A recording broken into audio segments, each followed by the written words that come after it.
Christie Musso Bruce says growing up, all she wanted was her father's love, but he abandoned her when she was young. My relationship with my father was absolutely none. When he left, we very rarely saw him. I always wanted to be Daddy's little girl, and I craved that love so bad. While her mother worked long hours, Christie bounced from the homes of family and friends. By the age of 10, she had been sexually abused and was beginning to act out. At 11, she became a runaway and was sent to a girls' home. Instead of finding refuge, Christie says she suffered physical and emotional abuse from the staff until she left at age 16. When I got out of the girls' home, I was coming out just a hot mess. And I would say it was a lot of anger from feeling unprotected, especially from my father. I hated God. I looked at God like I did my earthly father and wanted no part of him. By 21, she was in her second marriage and a mother of 2 children. Then, Christie's father reached out to her. He had become a quadriplegic after an accident and needed a place to stay. Hopeful of mending the relationship, she agreed and cared for him for 8 years. But she says the arrangement brought chaos to her home. Year after year after year, I never heard, "I love you." I never heard, "Thank you." I was so angry because I never got what I was looking for. My father, he still continued in his dysfunctional lifestyle, even living in our home. It was gambling, women.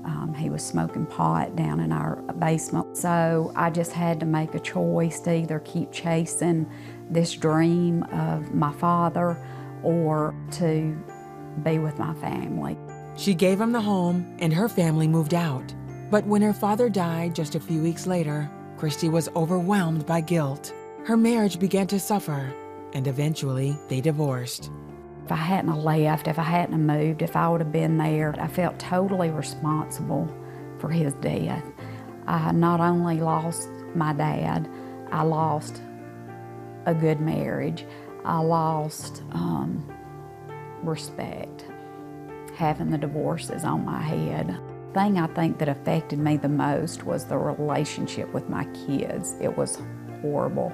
And I knew the only way I could drown my pain was going bar to bar to bar, man to man to man, looking to fill that void, feeling the hurt and the pain that I had never dealt with. On Christmas Eve 2005, Christie was alone and hopeless. I had already messed up my life so bad. My children weren't speaking to me then, and so I just made a decision. I was through, and I ended up taking prescription medicine and overdosed.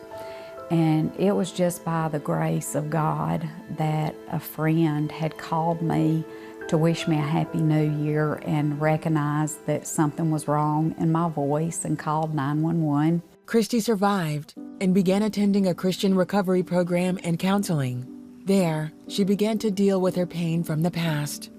In small group, I had met somebody in there that became my best friend, and I kind of watched her because she was so peaceful. She was just such an example of Jesus in my life. She would reach out to me to help, even if I was in a bar or drinking. After watching her is when I decided that I wanted to accept Jesus in my heart. During a recovery meeting, Christie opened her heart to God's love. And I remember crying out to him, "Just forgive me, please forgive me.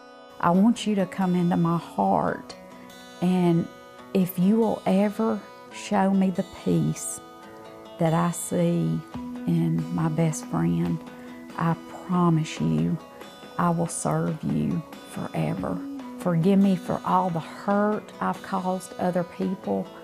Just come in and wash me clean. Help me to have a second chance. Let this be a do-over for me." As she grew closer to God, she began to reconcile her relationships and find forgiveness for those who hurt her.